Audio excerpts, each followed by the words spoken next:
여러분 안녕하세요. 이야기하는 남자 아이겠습니다. 오늘은 토트넘에서 차세대 유망주로 바라보고 있는 트로이 페럿에 대한 이야기를 해볼까 하는데요. 우선 주발인 오른발 슈팅은 좋아 보입니다. 발목 힘이 좋아 먼쪽 포스트를 향해서 공을 잡지 않고 바로 좋은 슈팅을 연결했습니다. 이번에는 원터치를 하고 때린 슈팅입니다. 퍼스트 터치가 좋게 나왔고 전보다 좀 더 꺾인 각으로 더 좋은 궤적을 보여주며 골을 성공시킵니다. 높이 오는 패스의 퍼스트 터치도 나쁘지 않았고 그 이후 아웃프런트로 깎아차는 슈팅도 아주 좋아 보였습니다. 그러니까 훈련 영상만으로 보면 오른발 슈팅은 꽤 좋아 보이는 것이 사실입니다. 그런데 약간 아쉬운 것은 확실히 왼발 슈팅입니다. 보시면 오른발과 다르게 확실히 예비 동작이 깁니다. 지금처럼 스텝을 많이 가져간 후에 슈팅이 나오죠. 오른발 슈팅은 첫 터치 이후에 3번의 스텝 슈팅이 나오는데 왼발 슛은 첫 터치 이후에 5번의 스텝 슈팅이 나왔습니다. 2번의 스텝이 더 들어간 것이죠. 이게 별거 아닌 것으로 생각할 수도 있겠지만 사실 차이로 보자면 굉장히 큰 차이입니다. 반박자 빠른 슈팅만 완성해도 실전에서는 최종 수비수의 발에 슈팅이 걸리느냐 안 걸리느냐의 차이로 연결되기 때문에 2-3번의 추가 스텝은 최상위 선수들과의 경기에서는 문제가 될 수도 있습니다. 그 사이에 수비수들이 달라붙을 테니까요. 그래서 사실 이런 미세한 종이 한 장의 차이가 몸값을 가르기도 하는 것이죠. 이렇게 확실히 오른발 슈팅은 첫 터치가 약간 안 좋아도 슈팅 연결이 빠르고 정확합니다. 하지만 반대로 왼발 슈팅은 주발이 아니다 보니 슛으로 연결하는데 시간이 상대적으로 많이 걸립니다.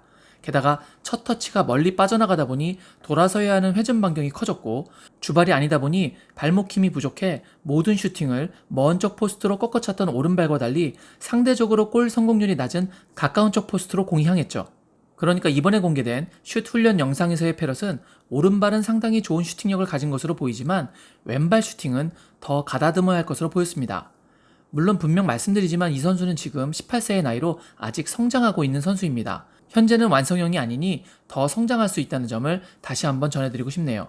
그리고 반대발을 주발만큼 잘 쓰기는 사실 다른 톱클래스 선수들도 어려워하기는 마찬가지입니다.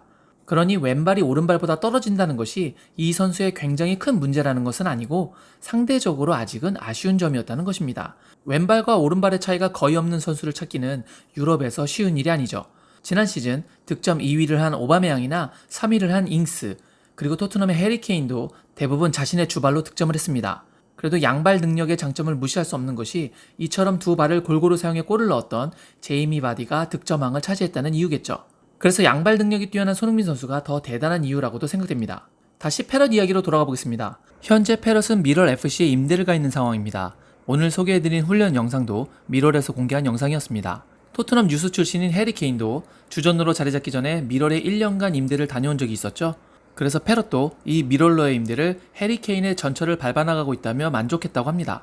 부디 미럴에서 많은 실전 경험을 쌓고 부족한 부분을 보완해서 언젠가 손흥민 선수와 경기장 위에서 호흡을 맞추는 모습을 보고 싶네요. 오늘 제가 준비한 영상은 여기까지였습니다. 여러분 모두 최근 다시 확산세로 돌아선 코로나로부터 부디 무탈하시길 기원하겠습니다. 역시 아이게스.